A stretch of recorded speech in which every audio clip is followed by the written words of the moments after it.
What is going on, Nuggets Nation, NBA fans? Welcome to the 100th episode of Nuggets Today. We do have a couple updates to give to you guys quick. And like I said, I am traveling. I'm still in Europe, so the connection or the audio might not be great, but I'm doing what I can to get you guys some content. So obviously, I'm Tom Leuthner. Welcome back in to Nuggets Today, presented by FanArch. The first thing I want to talk about is something that's not technically Nuggets related, but it is because it's Nikola Jokic, and obviously I think that he's the best player in the world.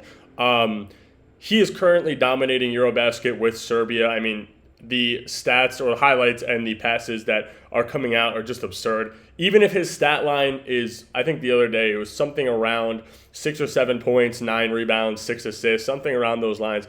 And you look at the passes he made in the game and the impact that he made in that game, it's truly amazing. Seeing his defensive side when it comes to getting steals, it's truly breathtaking because he isn't known to play defense, and I think it's great to see how good he is on the defensive side, especially when it comes to, like I said, picking off passes and throwing an outlet pass. And I think that if that remains, especially in Denver next year, I think that they'll be in a great place with Tim Hardaway Jr. on the break, maybe helping Payne Watson develop in that transition game.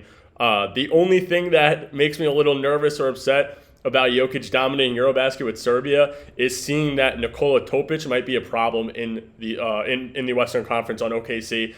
Jokic is such a good leader, and I know that we've all known that, obviously, because of how he coaches Denver's bench as a player coach, but I get nervous with him helping a guy like Topic develop, especially for the Thunder, because they didn't make any moves. And the last thing Denver needs is for the reigning champs to get even better, which it already looks like that was going to happen in the Summer League.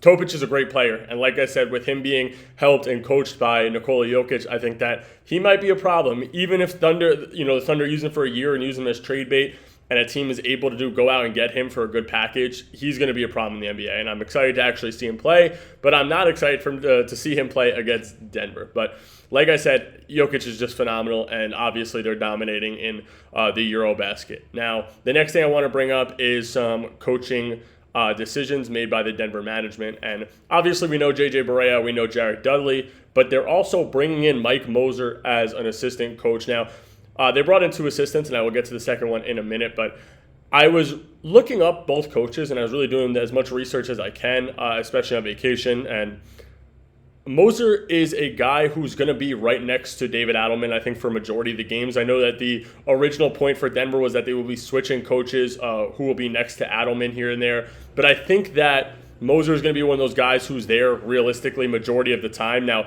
he was Ime's assistant, Ime Udoka, in Houston, and he was a coach in Boston. Now, I was watching what he was, reading what he was able to do, and the biggest thing that he really works on is his player development track record. So obviously he's worked both in the professional and the collegiate setting.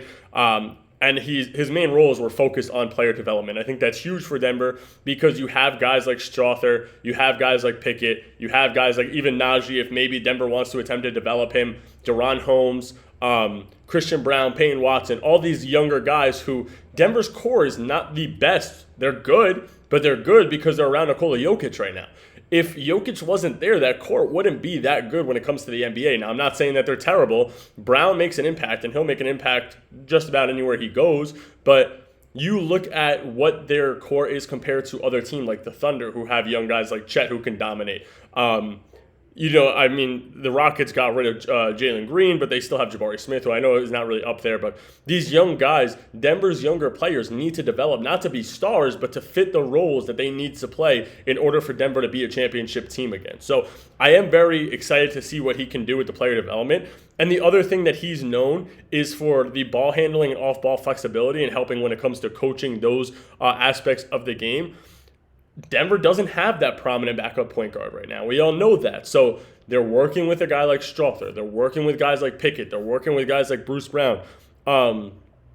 He brings a more up-to-date perspective on modern NBA schemes to Denver's staff, which is something that I think that they've needed, especially recently. Under the Malone regime, it was the same thing over and over, and it's just relying on Jokic and Murray to do their thing, and if they didn't have the depth to do so. Now maybe we see a guy like Strother, and this is something that I'm excited about and I've continued to cover. We see a guy like Strother take that leap as a more of a backup point guard role for Denver, and he's able to be a guy who can take those minutes from Murray if Murray needs a break, or him and Bruce can go in at the same time, and they can both be ball handlers. Maybe we see him at the 2 and pick it at the 1, and he can handle the ball from the 2. I would like to see, and I know that he may never live up to this standard of a player, but I would like to see Strother become almost a Jamal Crawford type of player. A 2 guard that could come in off the bench, but he's able to ball handle, he's able to hit mid-range shots, he's able to hit the 3-point shot. That would be the ideal move for Denver when it comes to fixing a backup ball handler, and that being Julian Strother. Now, this next assistant coach is somebody else who has experience just about everywhere, which is massive, and that is Chase Buford. Now, he had experience in the G League, and he was the head coach of the Wisconsin Herd. He was head coach of the Sydney Kings of the Australia NBL, and he also won back-to-back championships there in the NBL, and he also was an assistant for the University of Kansas 1 year before accepting the job. Now, his coaching styles and background are known for being analytically inclined, which I think is interesting because I don't think that we saw a lot of analytics from the Denver coaching staff, so more lineup-based than anything, in my opinion. This is a guy who I think will come in, and I think it's going to be more in-game strategies. When it comes to the analytics, you see a lot of it in a sport that's like baseball, obviously, which is a little different than basketball, and I think that Denver tried to do their best with the short rotation they had last year to try to fix certain games and put certain lineups in. But I think that if Buford comes in and is able to correctly manage the analytics and look at the stats and help Adelman, guys like Mike Moser, Jared Dudley, and JJ be more analytically inclined and make the correct lineups, then Denver's going to be in a great place. They have 12 guys, maybe 10 guys who can legitimately play basketball this year. Maybe we see a step up in Pickett's game. Maybe we see, like I said, Najee's, you got to pray, but maybe we see a step up in Pickett and they have 11 guys that they go out and play, and they could pick teams apart when it comes to the analytics, especially with how good of a passer Jokic is, how high IQ of a player Cam Johnson is, and how good defensively Denver can be this year with their bench, their pickups on their bench. Now, like I said, I think it comes to a lot of the player development, which according to what I've read, Buford is also helping out when it comes to the player development. So maybe that takes a big turn for Denver and they're able to make that push. Now, this last thing is something I want to talk about because the last few episodes I have talked about Denver's schedule, and I saw an interesting stat about Denver's schedule, right? The back-to-backs are obviously, I feel like Denver always gets some of the highest back-to-backs in the NBA when it comes to the amount of back-to-backs every team has. But I saw a stat, and since the 2017-18 NBA season, the Nuggets are actually 87-19 on the second game of a back-to-back. I think that's amazing, and I think that's great for Denver because since the 17-18 season, we haven't seen many teams where there was insane rotations. We've seen teams where they were a little bit better, but a team like last year obviously was affecting that record somehow, and there must have been some positives in there with such a small rotation. So I think this massive rotation is going to be great for Denver, or this larger rotation is going to be great for Denver, and I think that they can take that massive leap this upcoming year. Anyway, that's all I got for you guys today. Like I said, I am traveling. I'm going island to island right now, so I'm going to try to keep you guys updated on any episodes I can get out. If I miss a day or two, I do apologize, but hopefully I am good enough to get you guys an episode out tomorrow. Now, I'll catch you guys later.